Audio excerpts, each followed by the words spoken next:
Saudações, irmãos, aqui quem fala é Carlos Oliveira do canal Pergunte ao Carlão, e hoje nós vamos dar continuidade ao nosso curso teológico na matéria de métodos de estudo bíblico. E hoje será a nossa segunda aula dessa matéria. Antes dessa matéria nós fizemos a nossa primeira matéria, a matéria de hermenêutica, 3 vídeos essenciais que você que acompanha o canal, que acompanha o nosso curso teológico, tem a oportunidade de assistir. Provavelmente na descrição, em algum ponto desse vídeo, você terá aí a oportunidade de, clicando no link, acompanhar a matéria de hermenêutica. Para você que está nos acompanhando a partir de agora, o nosso curso teológico é em parceria com a Fundação Carlos Oliveira e a editora Educação Cristã. E o nosso curso teológico é um curso que tem 20 matérias fundamentais da teologia cristã e abarca aproximadamente aí mais de 50 videoaulas. No término do nosso curso, todos aqueles irmãos que estão cadastrados, inscritos no canal, se não se inscreveu, se inscreva aí no canal, e também aqueles que participam do nosso grupo de WhatsApp e de Telegram, receberá o certificado de conclusão do curso, totalmente gratuito. É um curso teológico que visa o aprimoramento daqueles que desejam se aprimorar na palavra de Deus. E na primeira aula nós passamos uma introdução da metodologia do estudo bíblico ou dos métodos de estudo bíblico. E hoje nós vamos dar continuidade ao nosso curso apresentando algumas ideias dos contextos, dos pormenores do que se refere ao estudo dessa metodologia. Você também terá a oportunidade, aquele que faz parte do nosso grupo, de receber o PDF desse slide, dessa aula, não só dessa aula, como também de todas as matérias, de todas as aulas. E dando início aqui à nossa matéria, nós vamos aqui já aproveitar a oportunidade e mudar aqui o nosso slide para que possamos ter uma compreensão geral referente ao contexto. Então vamos lá. Vamos falar um pouco nessa oportunidade sobre os pontos centrais da Bíblia Sagrada. E como você que me assiste pode observar, nós temos aí primeiro tópico Canaã, a terra da história bíblica. A terra escolhida por Deus para ser o plano dos vários acontecimentos bíblicos foi a terra de Canaã. Canaã significa, como os irmãos podem ver, terra baixa, e que situa-se entre o vale de Eufrates e o Egito, uma cidade ou uma terra que possui aproximadamente 240 quilômetros de extensão, isso de norte a sul, e 120 quilômetros de largura média de leste a oeste, em uma faixa de terra fértil. No contexto histórico, Canaã é o centro geográfico do mundo daquele tempo, daquela época. E por ser o centro geográfico, havia o encontro de muitas culturas, de muitas etnias, como a egípcia, a babilônica, a síria, persa, grega e romana. Todas essas culturas tinham certo grau de influência sobre Canaã, por ser uma terra, um território agraciado por cordilheiras, mares, rios, ou seja, o fator com relação à água era muito abundante, contendo as espécies de clima que eram favoráveis em todo o ano. E com isso, adquiriu aquele nome, aquela nomenclatura que todos nós conhecemos, que é a terra que mana leite e mel, devido à qualidade da terra, tanto na questão da localização como a terra propriamente. A outra cidade muito importante, Jerusalém, que é a cidade central. Enquanto Canaã é a terra da história bíblica, Jerusalém é a cidade central da história bíblica, E antes mesmo de Abraão chegar lá para estabelecer, podemos dizer assim, o seu quartel terrestre, o nome primitivo de Jerusalém era Uruslim, que significa cidade de Salim, né? Ou como os judeus a identificavam como Salém, né? Nós observamos na história de Melquisedeque que Melquisedeque foi rei em Salém, e Davi fez Jerusalém a capital de Israel, mais ou menos aí no ano 1000 antes de Cristo, e que infelizmente foi sitiada pelos babilônios em 587 antes de Cristo. E sobre essa questão da invasão babilônica com relação ao Reino do Sul, nós vamos estudar um pouco mais na matéria de Antigo Testamento, onde não só referente ao sul, nós também iremos falar referente à invasão assíria ao norte, com relação, eu estou dizendo, após o período da divisão de Israel entre Reino do Sul e Reino do Norte. Nós iremos, em uma outra oportunidade, dar ênfase específica a esse fato histórico que determinou praticamente o Antigo Testamento, levando a sua culminância, e depois vieram os profetas, devido à necessidade de Deus falar ao povo, chamar o povo para que o povo voltasse para ele. Nós estamos agora também falando aqui sobre a linguagem da Bíblia escrita, tá? E a data em que o homem fez uso pela primeira vez da escrita, ela não é conhecida, não questão apenas bíblica, como também científica. Moisés, como os irmãos creio sabem, foi a primeira pessoa mencionada na Bíblia como tendo escrito alguma coisa. É atribuído a ele o Torá ou a Torá, né, os primeiros livros da Bíblia. É atribuído a Moisés. Nem Adão, nem Noé, nem Abraão escreveram coisa alguma, pelo menos pelo que a Bíblia apresenta, tá certo? Isso não é um dado concreto, é o que a Bíblia apresenta. E alguns acreditam que nem mesmo Moisés conheceu a escrita, tá? Hoje se acredita que muito antes do dilúvio os homens já praticavam a escrita. Claro que se nós observarmos o contexto histórico e o contexto científico, a escrita, ela em termos de data, a própria ciência atribui a escrita com uma data muito superior à questão do dilúvio. Ou seja, se formos analisar a questão da escrita pela questão científica, com certeza antes mesmo do dilúvio, antes mesmo de Noé, a escrita já era algo praticado. E se nós observarmos no contexto histórico judaico, poderia ser praticado até então pelos próprios babilônios, sumerianos e acadianos, ok? Por exemplo, aqui nós temos um exemplo. Para escrever o A ou a letra A, desenha-se a cabeça de um boi, porque Aleph significa boi. Para escreverem a letra B, eles desenhavam uma casa, porque Bet significa casa. Para uma criança dizer ABC, teria que pronunciar Aleph Bet, daí da origem a palavra alfabeto. Ou seja, a escrita não era como nós conhecemos hoje, era uma escrita que era utilizado símbolos, e cada símbolo representava ou tinha um significado de alguma letra ou de alguma palavra em específico, ok?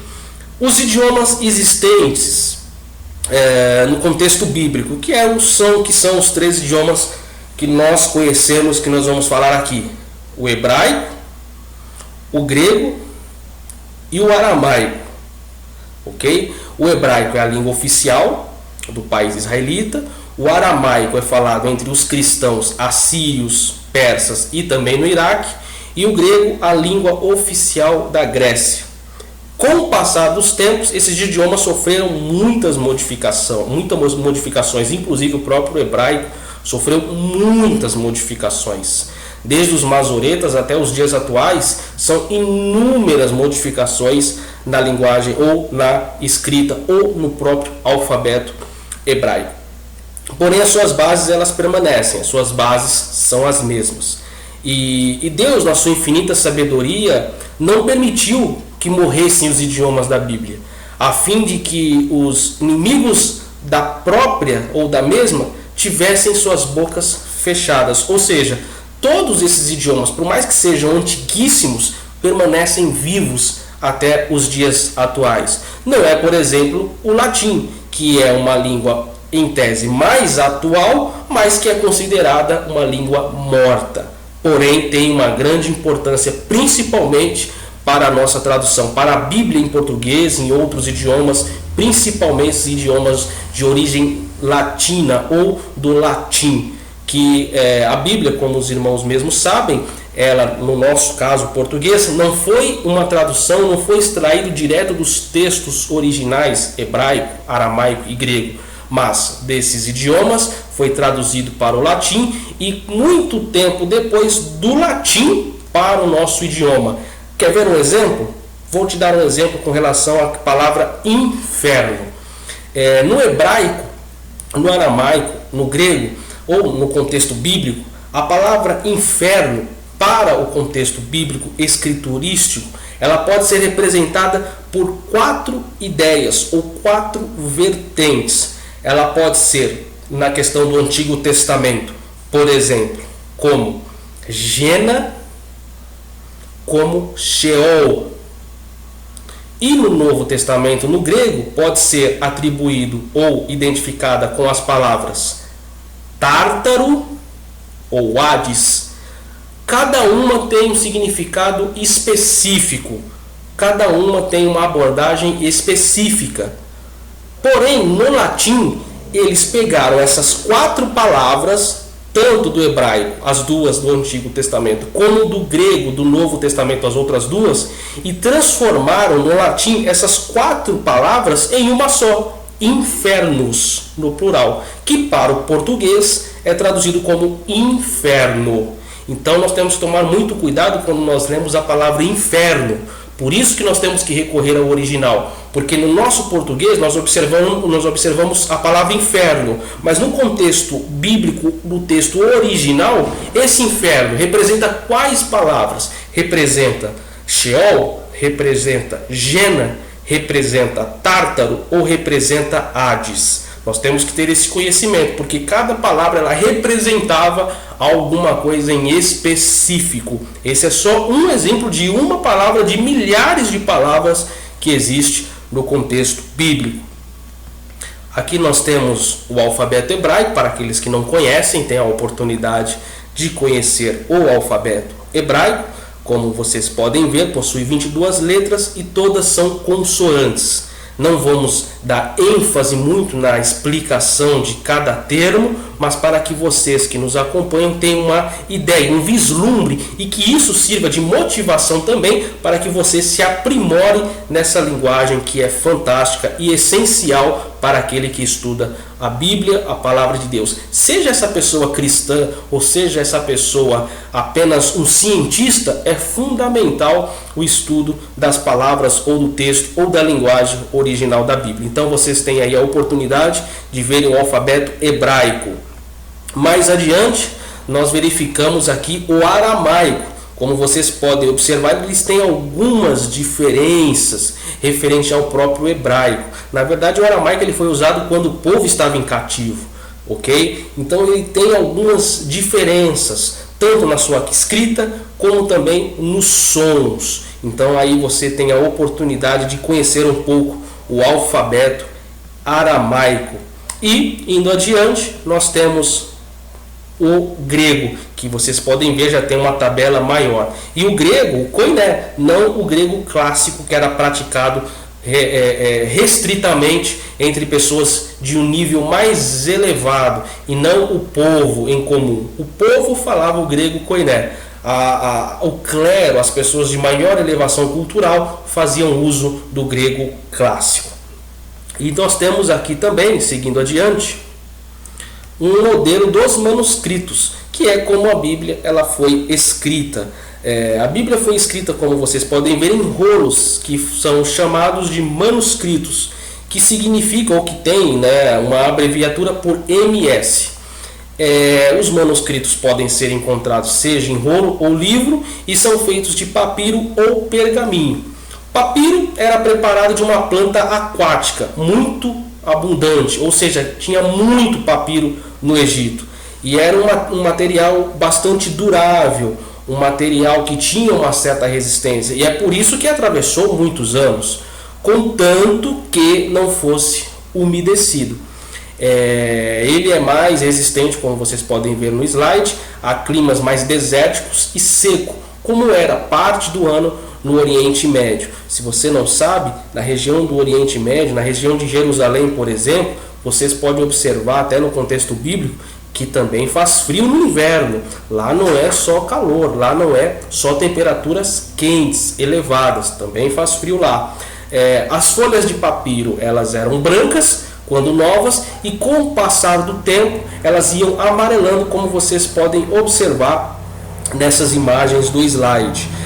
Passando o tempo, elas ficavam amareladas em função mesmo da sua resistência e do passar do tempo, referente a muitas coisas do próprio clima, de poeira, enfim, uma infinidade de coisas que poderiam fazer com que isso ocorresse, mas ainda assim não tiravam a sua durabilidade, a sua qualidade de seu material, ok? Já o pergaminho era feito de peles de animais, curtida e polida. Há quem diga que era peles de camelo, coisas do tipo. E ela era preparada para se escrever, para a escrita. Era um material bem mais resistente, bem mais superior que o papiro. Porém, ela tem um uso mais recente. O papiro ele é utilizado há muito tempo, antes do pergaminho. O pergaminho é algo mais recente, se for considerar a questão dos anos que nós conhecemos. Ele é mais atual do que o papiro. E os manuscritos possuíam essas duas formas de caligrafia, as unciais e cursivo. O uncial era escrito em letras maiúsculas e sem separação de palavras. Porém, no caso, o cursivo era escrito de letras minúsculas com separação de palavras. Ok? Então vai agregando essas informações, anotando para você fazer uso no seu sermão a título de informação daqueles que vai ouvir a sua ministração. Nós vamos entrar aqui no período interbíblico, mas antes de nós entrarmos no período interbíblico para termos essa visão mais abrangente, eu quero falar da questão do contexto, já que nós estamos encerrando uma parte referente à questão bíblica propriamente. E na questão do contexto, nós temos que observar que ele é fundamental para a nossa análise. E no contexto referente à metodologia de estudo bíblico e não referente à questão da hermenêutica apenas, nós temos que responder algumas perguntas fundamentais para quando nós estivermos estudando um texto bíblico e queremos extrair o máximo de informação para o nosso sermão, para a nossa exposição, seja ela temática, seja ela uma exposição corrida, vamos dizer assim, textual, não importa, é fundamental fazermos algumas perguntas ao próprio texto. E a primeira pergunta que nós temos que fazer é referente quem escreveu, quem falou, quem é retratado em determinado texto. Ou seja, a primeira pergunta que você tem que fazer para o texto quando você estiver fazendo o seu sermão é quem? Quem são os personagens? Quem são os envolvidos? Quem foi que escreveu? Quem redigiu? Quem viu? Quem estava naquele momento? Você tem que responder essas perguntas. Respondendo essa pergunta de quem, nós vamos para a segunda pergunta. Para quem? Ou seja, para quem essas palavras foram escritas? Ou para quem foram dirigidas? Para quem foram endereçadas? Para quem devem ser entregues? Nós temos que fazer também essa segunda pergunta. Além da primeira pergunta, o quem, nós temos que perguntar para o texto, para quem? Isso é fundamental dentro de uma análise contextual de um texto, responder também essa pergunta.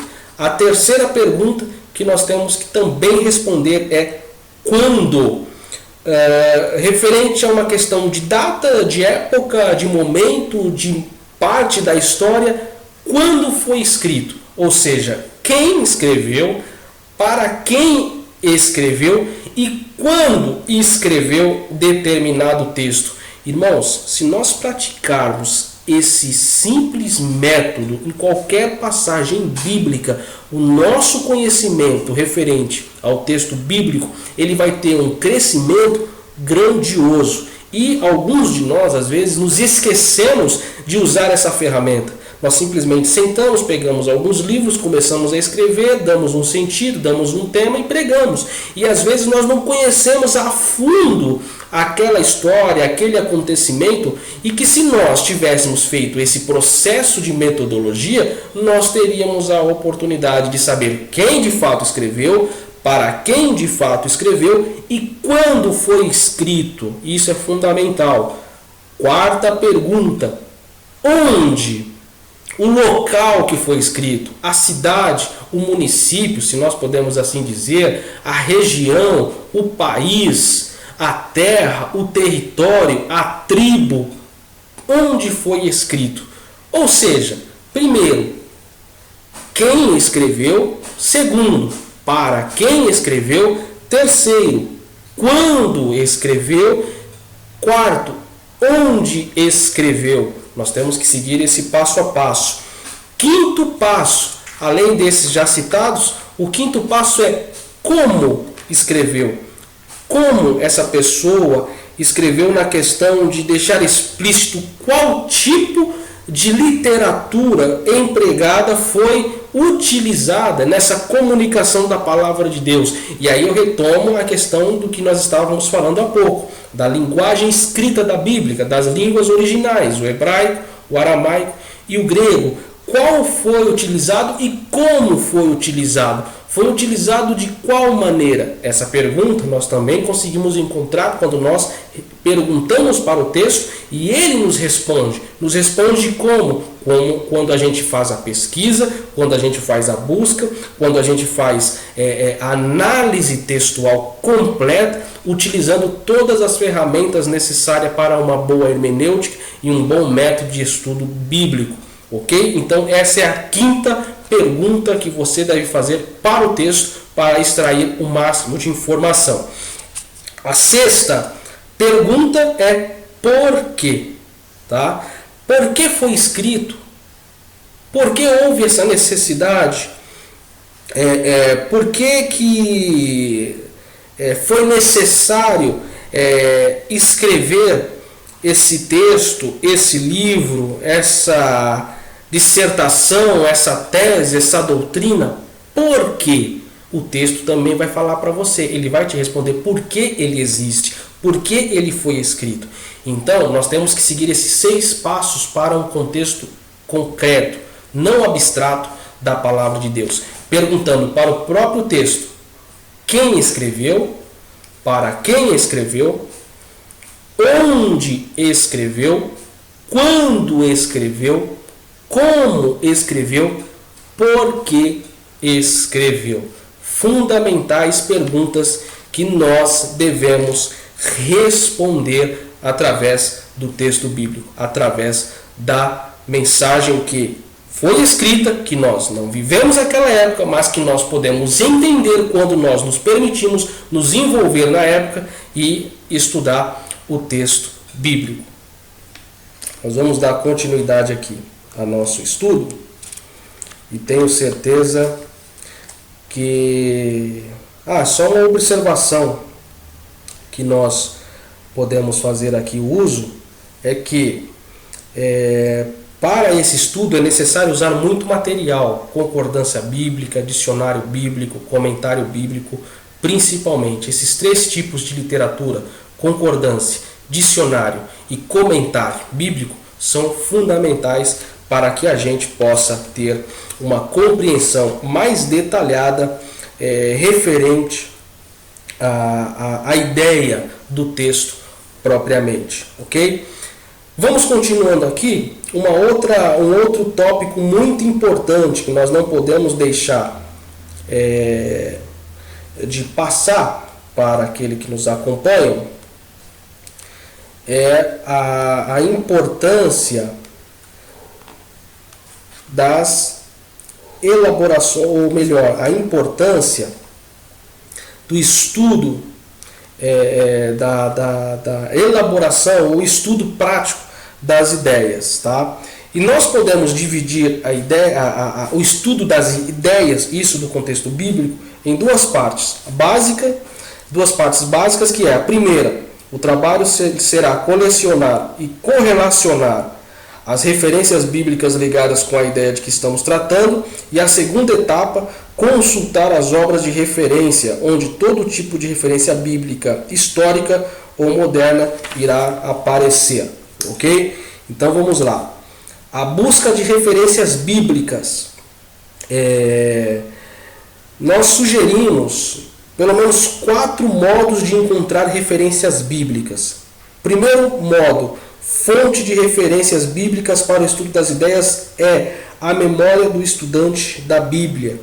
Ou seja, buscar em referências, buscar em fontes concretas e não fontes tendenciosas. Segundo, para uma referência de estudo das ideias, é a concordância bíblica.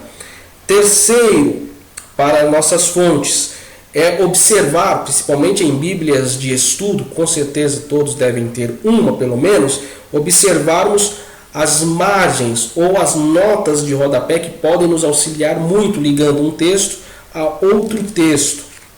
Ok?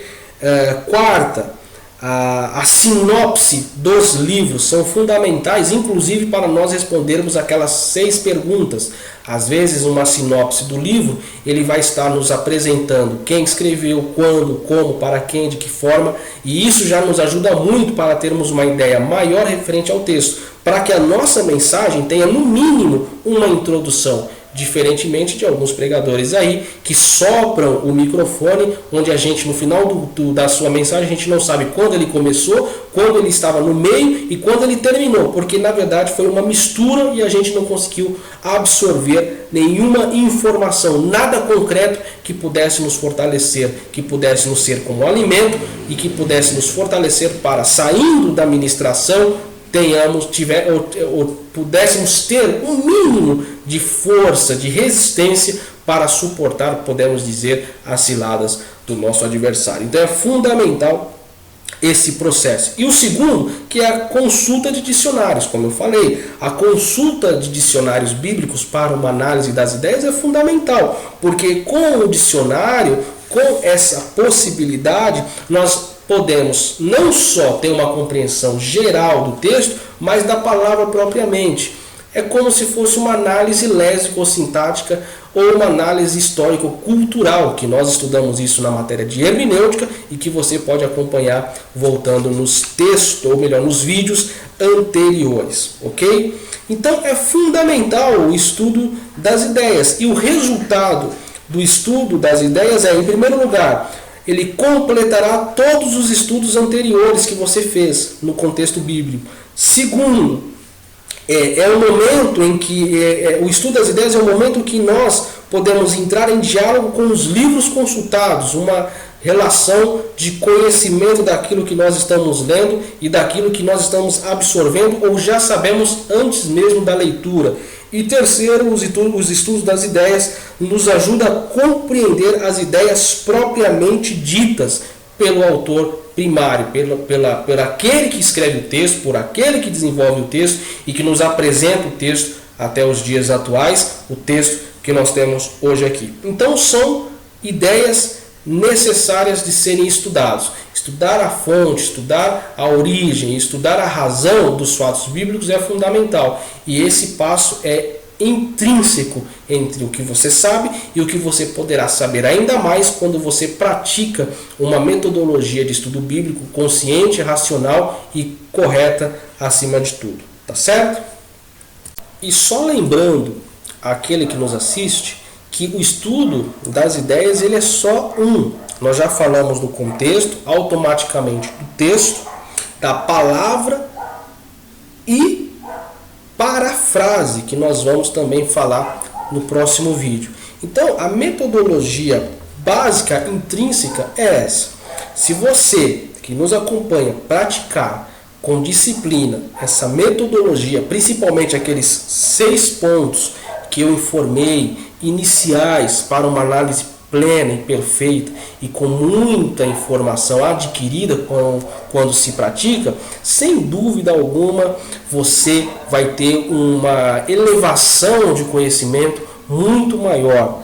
Ou seja, eu tive um professor há muito tempo atrás que ele falou uma frase muito significativa: nós não devemos ser seres pensados, mas sim seres pensantes. Ao invés de você ficar ouvindo a mensagem daquele pregador, daquele escritor, daquele famoso, daquela pessoa midiática, ao invés de você fazer o Ctrl+C, Ctrl+V, porque infelizmente nós vivemos uma geração de Ctrl+C, Ctrl+V, e olha o tanto de ferramentas capazes de nos dar conhecimento, diferentemente dos povos antigos que tinham dificuldade, como por exemplo, comparar hoje um jovem atual de um jovem do Antigo Testamento que tinha como tradição decorar toda a Torá, como os talmidins, que com 12 anos, quando entravam na escola dos talmidins, eles tinham como meta ou como obrigação até, como estudantes, de decorar a Torá. E hoje muitos de nós não conseguimos decorar nenhum versículo,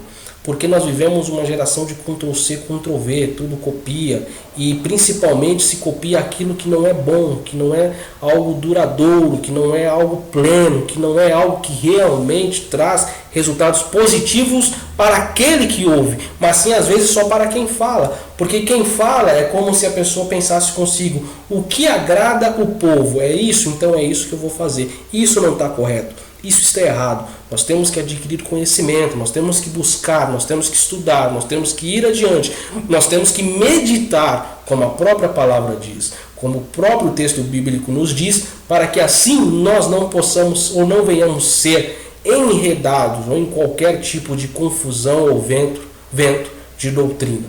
Então é fundamental o estudo. E nessa nossa segunda aula da nossa matéria, nós vamos ficar por aqui.